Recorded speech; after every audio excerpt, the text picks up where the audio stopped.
Ahí estamos.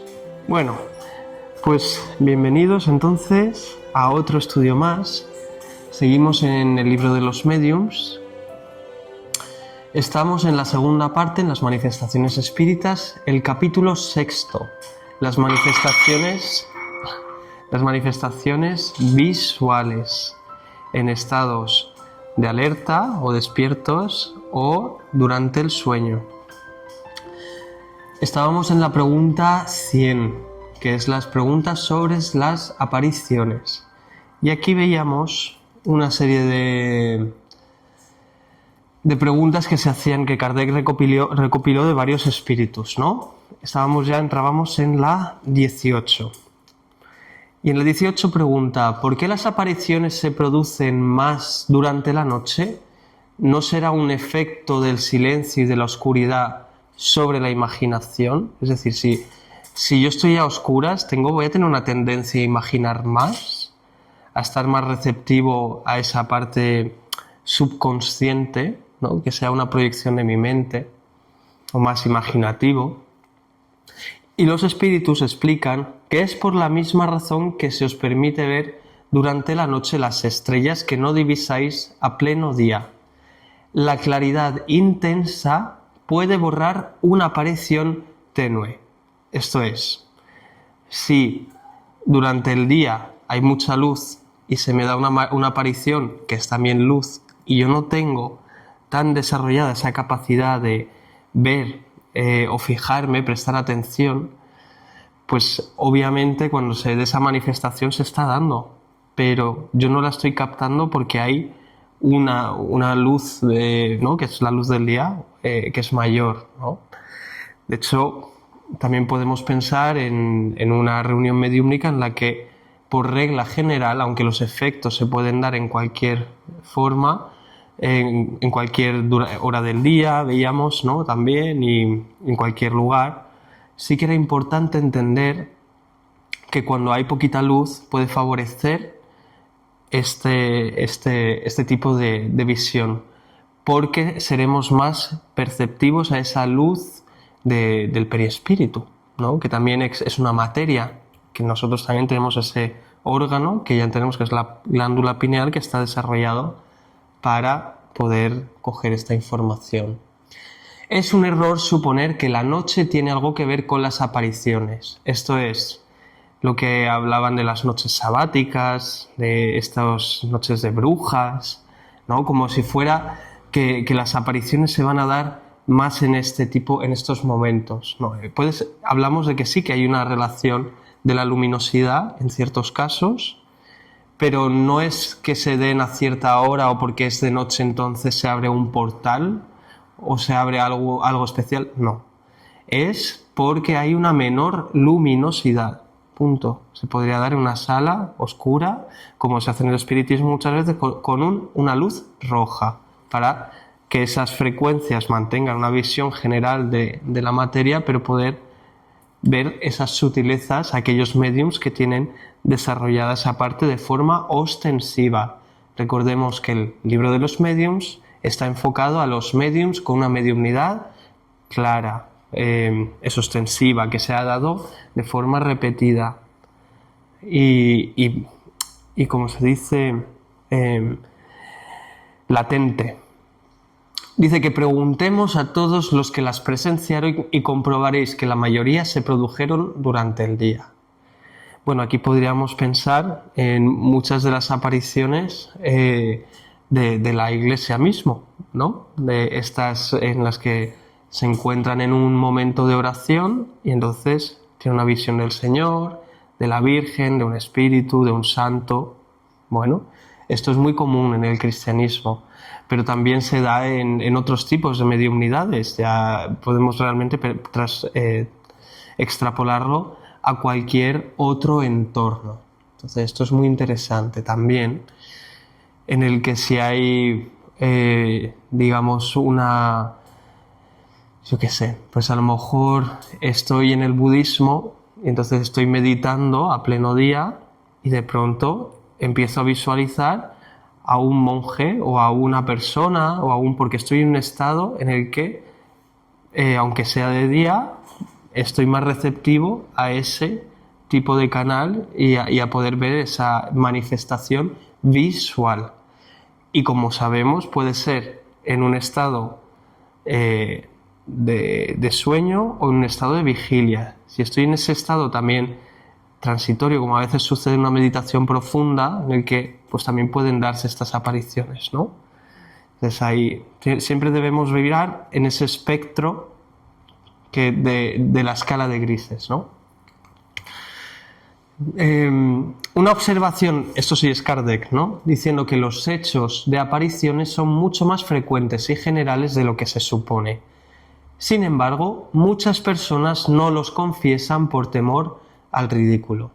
Es decir, muchas personas, de hecho, lo piensan, saben que han visto a alguien, pero incluso se lo pueden ni creer, ¿no? Decir, o sea, yo sé que esto es real, a mí y entonces esta frase, ¿no? A mí me sirve, pero a lo mejor es una imaginación, ¿no? Esto se oye también mucho. A mí me sirve, pero quizá, bueno, da igual, pero entonces ahí esta cosa también está. He soñado con no sé quién, pero bueno, he soñado con mi padre que falleció, pero ahora no creo que sea verdad. A lo mejor es que yo, ¿no? Que esto también le he escuchado mucho, a lo mejor es que yo, como necesito pensar que sigue vivo y que está ahí conmigo, pues he soñado con esta persona. Entonces, bueno, está ese temor al ridículo o al que dirán, pero en verdad la persona sabe lo que ha visto y le consuela porque sabe que es consciente, ¿no? Confía en esa realidad. Mientras que otras lo atribuyen a una ilusión. Bueno, pues un poco lo que hablábamos. Si parecen más numerosos en algunos pueblos, se debe a que estos conservan con más cuidado las tradiciones verdaderas o falsas, eso también se da, ¿no? Casi siempre ampliadas por el atractivo de lo maravilloso. A ver, aquí ya vamos a hablar también un tema un poco que tenemos que tener mucho juicio, mucha prudencia, que son, por ejemplo, cuando habla de estas tradiciones verdaderas o falsas. Hay culturas, entre ellos también están las culturas contemporáneas, en las que hay corrientes, ¿no? Digamos, que esa imaginación, quizá a veces hasta exacerbada, puede darnos a entender que todo el rato estamos percibiendo cosas donde no las hay. No es una evidencia clara como en un sueño o como una persona que se está mostrando físicamente, ¿no? Entonces sí que hay acción de la imaginación en esto, y esto se da mucho en ciertas corrientes que pueden confundir o dar una interpretación mucho más desajustada, ¿no? Menos enraizada y menos sometida, sobre todo menos sometida quizá a la ciencia, ya sea espírita o al menos al juicio, ¿no? A decir, venga, si estoy viendo esto, ¿hay métodos para saber si es imaginación o realidad? Sí. Entonces, esto tenemos que ser muy prudentes. Entonces, hablamos de tradiciones, también de otras culturas, ¿no? En las que podemos, aquí podríamos investigar, ¿no?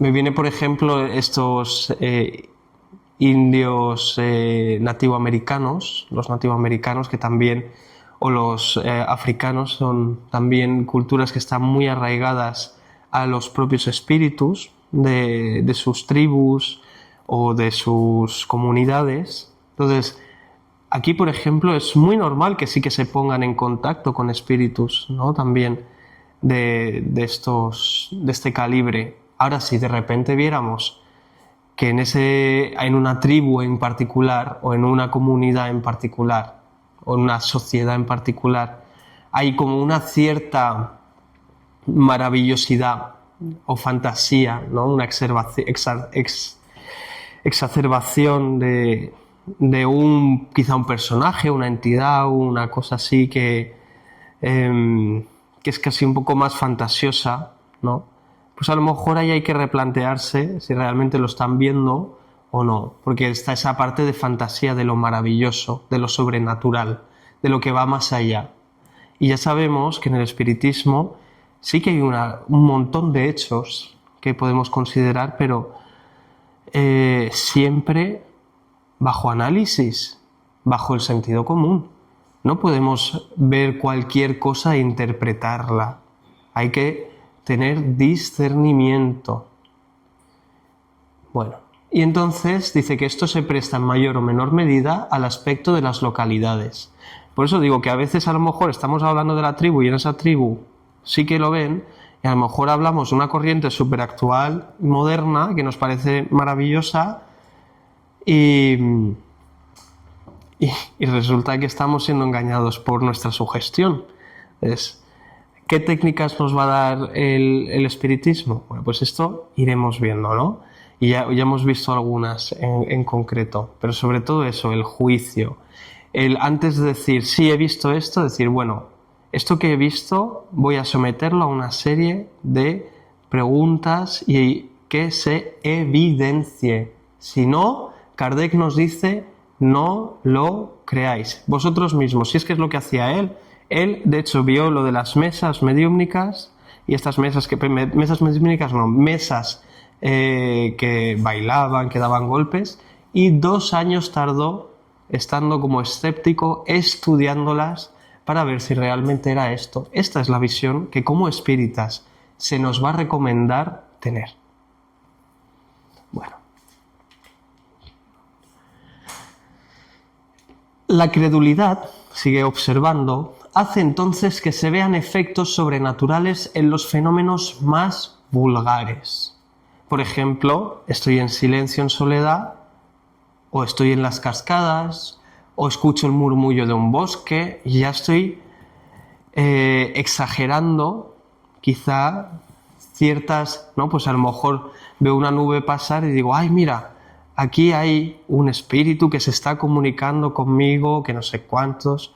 Hacemos o tejemos cosas mucho más complejas que la realidad, que realmente es mucho más bonita, como veíamos, es amor, amor y amor, como nos decía Miguel Vives.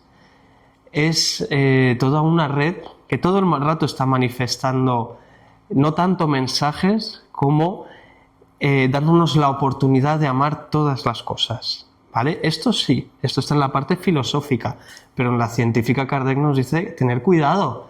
Es porque yo veo el murmullo del bosque, la ráfaga de la tempestad, el eco de las montañas o la forma fantástica de las nubes, ¿no? ¡Ay!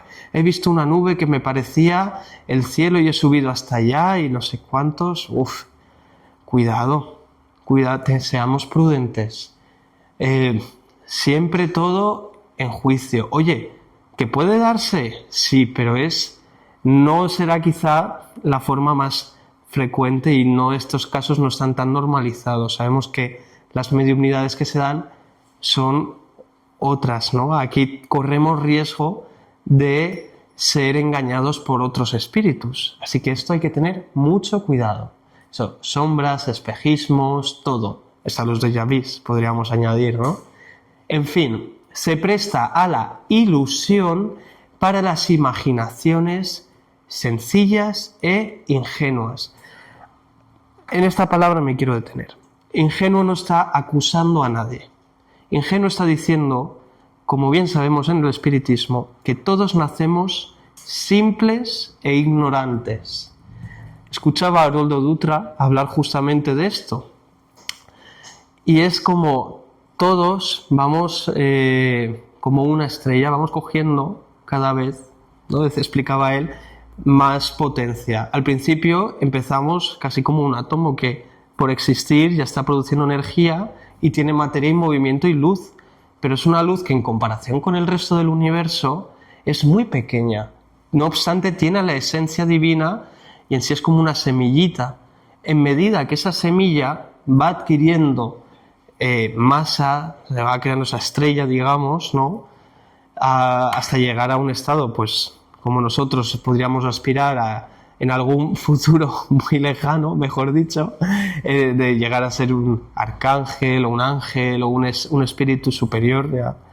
Esto está, pero bueno, estos espíritus no son ingenuos porque han pasado todas las pruebas necesarias, todas las tentaciones y han sabido y han tenido que aprender y pasar por los estados en los que estamos nosotros, aquí aprendiendo, estudiando, para poder sublimarse y cada vez desprenderse de las cosas que entendían o pensaban que eran realidad, pero no lo eran, ¿no? O al menos en su momento les ayudó, pero luego es como el azúcar, o lo habla así Kardec a veces, como para los niños, una chuche, y cuando llegas a la adultez dices, oye, ¿yo para qué voy a comprar chuches? Si esto me sienta mal, me hace mal a los dientes, ¿no? Pues lo mismo va pasando a nivel espiritual. A medida que vamos entendiendo en un estado más profundo, hay estas imaginaciones sencillas e ingenuas empiezan a tornarse eso, ilusiones, símbolos, que ya no, imágenes que ya no tienen sentido, porque el espíritu se desprende de esa materia, se va volviendo únicamente espíritu. No necesita de símbolos. Esto lo habla también Joanna de Angelis en Psicología de la Gratitud. Se desprende de los símbolos, se llega a un estado en el que, de hecho, un cuarto estado que dice, yo soy Dios, todo, ¿no? Y le entra un egocentrismo de yo lo sé todo, y ahí dicen los espíritus, cuidado porque te has perdido, estás evolucionando, pero aquí en el espiritismo que intentamos llegar al quinto estado, que habla de esto, es el quinto estado según las fases de Carl Jung, en el libro de Psicología de la Gratitud, según Joanna de Angelis, que habla que integramos el todo, lo bueno, lo malo, las limitaciones reales de nuestro ser corporal, también las capacidades propias del espíritu, ¿vale? Entonces todo eso parte de ahí, de esa ingenuidad, no es algo negativo, es parte de la evolución y es algo que nos tiene que incentivar a seguir progresando. Que narran de buena fe lo que han visto o creyeron ver. Con todo, al lado de la ficción está la realidad. Esto lo hablábamos, ¿no? Con esto de las nubes. A veces sí, a veces no.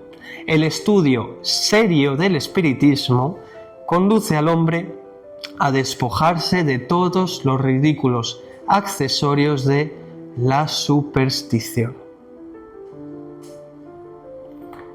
Fijémonos bien esto. Son accesorios, son como muletillas que usamos, ¿no? Incluso en la comunicación a veces usamos el y el no sé cuántos y ponemos... Son accesorios, pero que son supersticiosos. Nos está llevando a esa, en vez de a la pureza de la esencia que somos, que es la que buscamos con el espiritismo, nos llevan a adornar esa realidad y a confundirla. Entonces empezamos a dudar, comenzamos a irnos y en ver las ilusiones en vez de ver la esencia. Y nosotros queremos ver la luz pura de Dios, queremos ver la luz pura de la existencia, ¿no? Y ahí nos vamos despojando de todo, todas esas identidades mentales que nos hemos aferrado, que han tenido su utilidad, pero llega un momento en el que maduramos espiritualmente y eso implica este despojo. A ver, bueno, vamos a antes del 19, porque en el 19 continuará el próximo día Ernest. Aquí vamos a entrar en todo el punto 19 y vamos a también ver el libro de los espíritus, el ítem 447, que es súper interesante y nos explica y amplía todas estas informaciones. Esto lo veremos el próximo día. Vamos a cerrar aquí, ¿vale? Y bueno, aunque sea un estudio así cortito, un poco más en profundidad y que nos pueda servir para orientarnos. Y nos vemos entonces el próximo martes.